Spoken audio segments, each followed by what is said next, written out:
Yasnaya, pues muchísimas gracias por acompañarnos en esta ocasión, en esta entrevista que te vamos a realizar en el marco de la Feria Internacional del Libro de Oaxaca. Muchísimas gracias por estar con nosotros. ¿Cómo estás, Yasnaya? Estoy bien, muchas gracias. Espero que todas las personas se encuentren bien y sus familias también en medio de esta pandemia.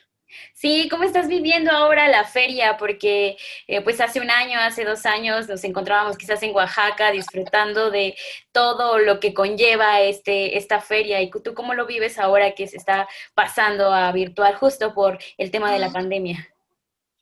Pues la verdad es que, bueno, celebro mucho todo el esfuerzo de Almadía, de todas las personas que están detrás, ¿no? Organizando, haciendo esto posible, este encuentro, porque es un gran esfuerzo, ¿no? En esta edición número 40 que pues la pandemia ha hecho que sea virtual, pero celebro mucho ese esfuerzo, aunque también pues lamento la cercanía, ¿no? Como que siempre después de las mesas pues nos íbamos que a tomar un café, que a seguir la plática, la discusión y todo lo que generaba la cercanía física, que ahora pues luego nos quedamos, ¿no? En el Zoom después a seguir platicando, pero sí hace falta esa cercanía, pero por otro lado yo celebro mucho todo este esfuerzo extraordinario para hacerlo posible. Ujú. Sí, qué padre, ¿no? Porque parecía que muchas cosas se iban a detener, pero no, y qué bueno que se está haciendo este esfuerzo por mantener activa Así la es, conversación. así es, así es. Pues bueno, Yasnaya, me gustaría comenzar con algo que acaba de pasar, lo digo acaba de pasar porque pues fue a inicios de este mes que hubo un estallido por el famoso Día de la Raza, ¿no? Y el famoso descubrimiento de América por parte de Cristóbal Colón, que vimos varias manifestaciones en torno a querer derrumbar la estatua de Cristóbal Colón, incluso aquí en la Ciudad de México tuvieron que retirarla por cuestiones, ellos dijeron que porque la iban a remodelar, no sabemos bien qué pasó ahí, pero bueno, me gustaría que habláramos un poquito de lo que hay detrás de esto, ¿no? Porque todo esto se origina muchísimo tiempo atrás. Hubo también en Estados Unidos diversas manifestaciones que tenían que ver con el racismo, ¿no? ¿Tú cómo lo percibes, Yasnaya? ¿Y qué tiene que ver esto también con los pueblos originarios?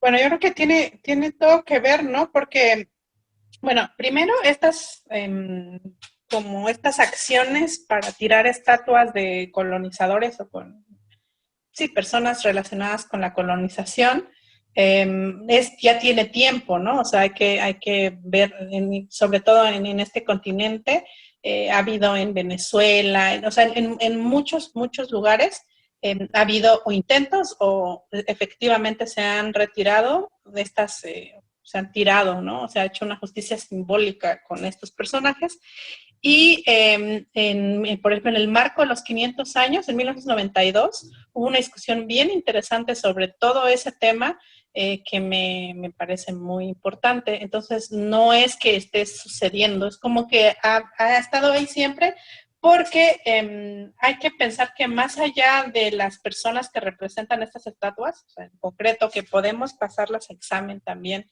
es lo que simboliza. Entonces, así como ha habido una colonización que sigue operando, o sea, el racismo existe por eso, ¿no? O sea, su antecedente directo es la colonización. Es el que secuestró a personas en África y las trajo a este continente como trabajadores esclavos, como esclavos. Los sometió a esclavitud y jerarquizó, y también con la población nativa. Entonces, el mundo como lo conocemos no es algo que ya pasó hace mucho, sino que sus efectos siguen y aquí están y ordenan la manera del mundo. Entonces, cuando hay manifestaciones, cuando hay todo, pues con el caso de Estados Unidos, con lo que pasó con George Floyd y toda las protestas, obviamente eso que pasó tiene que ver con eso que pasó hace 500 años. Si no, no habría población afrodescendiente aquí así y racializada así.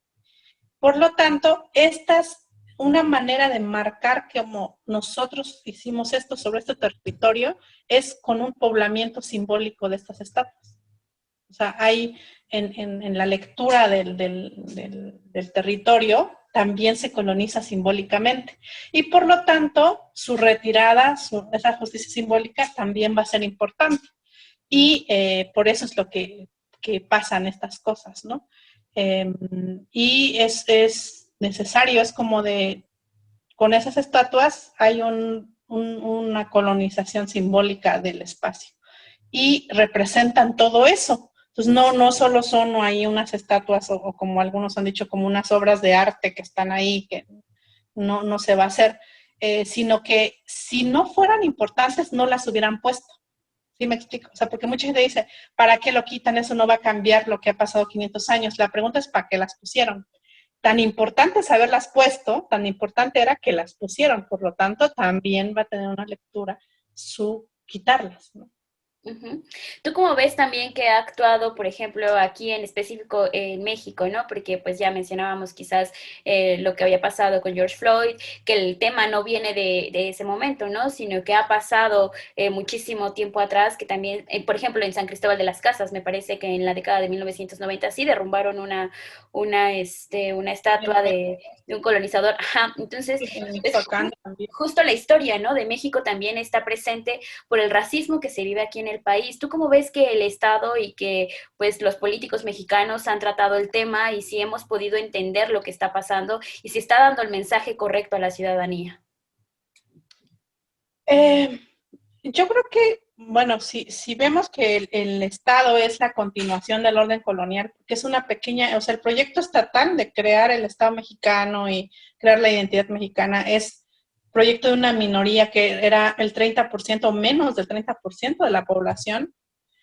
En ese momento que más o menos el 70% de la población hablaba una lengua indígena, entonces era una mayoría en país en 1820 mayoritariamente indígena. Entonces es como que eh, había así una pugna con respecto a la metrópoli, que era España, pero esa pugna era para mantener los privilegios de una minoría ya privilegiada.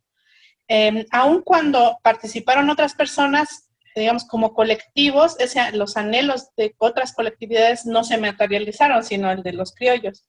Entonces, no importa que el presidente hubiera sido Benito Juárez, pues, o sea, el ideal liberal es un ideal de raigambre europea, ¿no?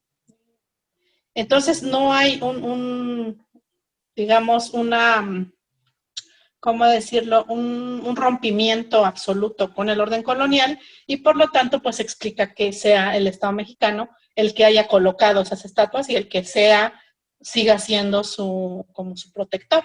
O sea, me parece como que, pues es la misma continuación, ¿no? Nos han hecho creer que es un rompimiento con el colonialismo y tal, pero eso es una continuación de esos mismos, de una visión eurocentrista del mundo, ¿no? Ujú. Y que es una visión distinta, como bien mencionas, para los pueblos originarios, para Europa, por ejemplo, ¿no? Que fueron los colonizadores, para nosotros como ciudadanos, ¿cómo también podemos entender quizás esta percepción? Porque pues sí, son pensamientos muy distintos de personas que vivimos y que generamos esta sociedad, ¿no? Sí, y también ver que esta sociedad generada como la ciudadanía, que ahora es mayoritariamente hispanoparlante y mestiza, que se considera así, es producto de acciones del Estado. O sea, no es como que, ay, pasó, ¿no? Se mezclaron y pasó.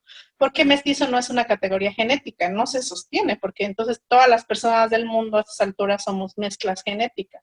O sea, todo el mundo sería mestizo, pero sabemos que a eso no nos referimos cuando decimos mestizo, lo ponemos a indígena. Entonces es una categoría política y es una operación que se hizo de desidentificar a las personas, sea por medio del exterminio, como pasó con los pueblos indígenas del norte, o por medio de ya no te vas a identificar como mije, sino ahora como mexicano. Ese paso se dio arrebatando la lengua y castigando mucho esa pertenencia. Entonces es un proceso de desindigenización o amestizamiento o desindianización, como le han llamado, es muy violento y tenemos que ver que hay un proceso violento, que ser mestizo, mestiza implicó una violencia y que trata de ser lo más blanco posible. Por eso tenemos categorías como moreno claro, por ejemplo, que es muy raro, ¿no? Que es entre más hacia lo más blanco transitas mejor. Ujú. Entonces, pues en ese sentido, pues la ciudadanía, ese concepto de ciudadano que además es un concepto muy establecido con los hombres, ¿no? O sea, hasta hace poco, hasta hace 6 décadas más o menos, las mujeres no podían votar, no eran ciudadanas completas, Ujú. sino era sobre todo con los varones. Ujú.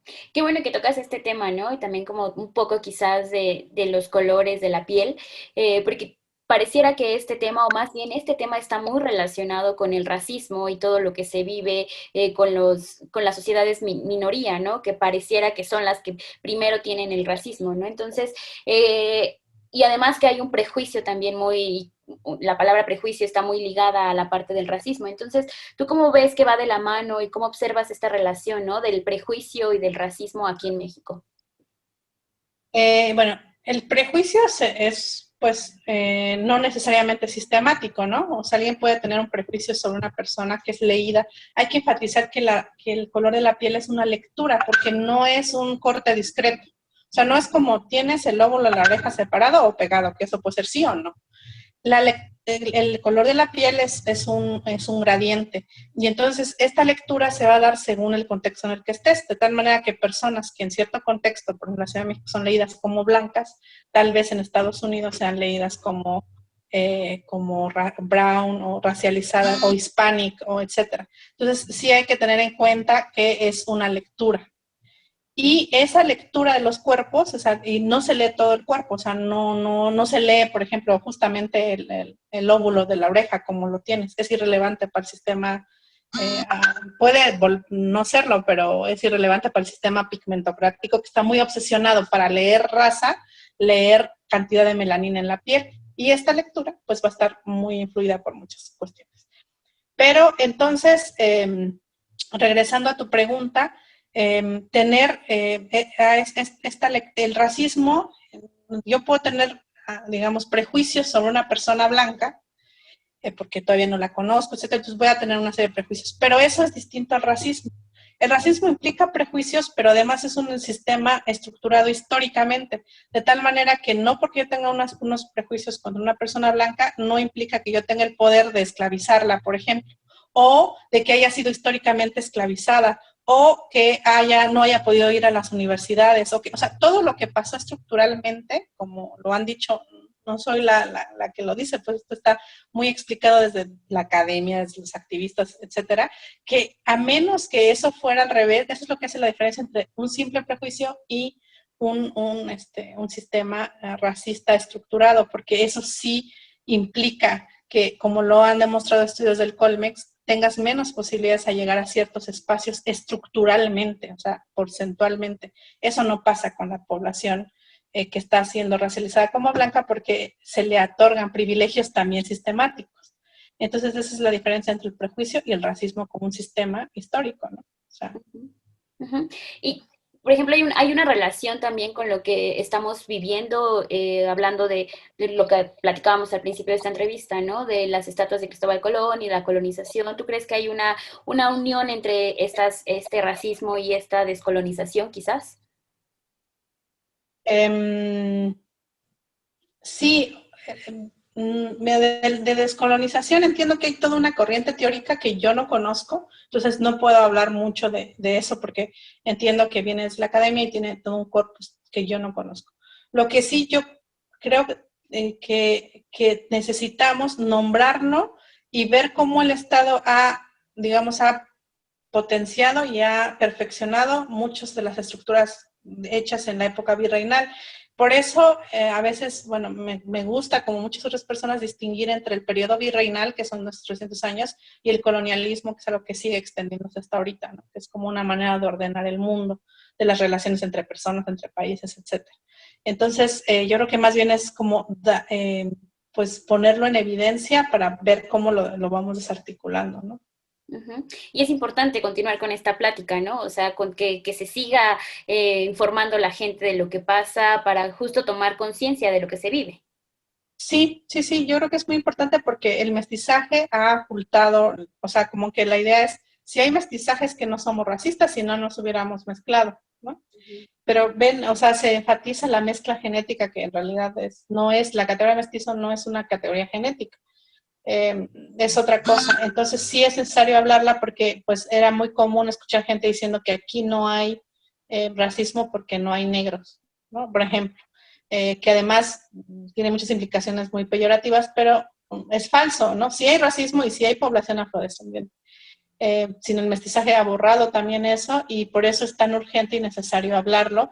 Y lo que yo veo es que se empieza a hablar y hay una gran reticencia de sectores de la población privilegiados por ese sistema que hablan, por ejemplo, del racismo al revés o que anunciarlo es racista, pero mientras el sistema no sea al revés, pues es otra cosa, es otro fenómeno.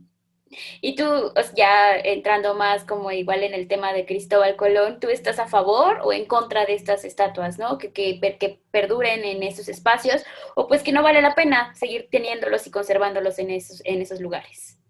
Yo creo que el problema ahí es no de memoria histórica, es decir, obviamente no se nos va a olvidar quién fue Cristóbal Colón nada más porque se quiten, sino que estas fueron erigidas con un afán de celebrarlo. Y celebrar lo que representan sí es muy problemático, ¿no? Entonces, tan importante fue para ellos que lo pusieron. Entonces, creo que también es importante en la desarticulación quitarlas. Uh-huh, uh-huh. Y más también para Porque lo que... a toda esta discusión, porque no fue que se hayan puesto ahí para que recordemos las luces y las sombras, por así decirlo, o para una posición ahí neutral. Es claramente un asunto celebratorio y es claramente también un asunto de poblamiento simbólico del territorio. Lo pueblo con estas estatuas, ¿no? Para que te acuerdes que estás colonizado también. Uh-huh.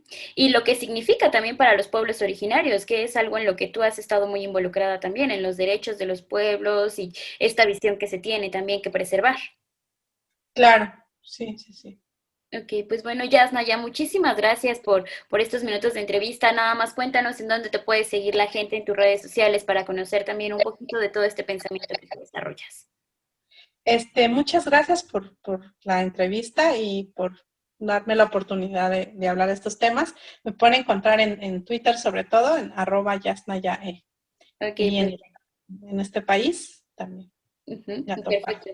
Sí, te seguiremos ahí en las redes, todo lo que publicas y todo lo que podemos encontrar ahí. Muchísimas gracias, Yasnaya. Gracias a ti, Cuídate mucho, que estés muy bien. igualmente.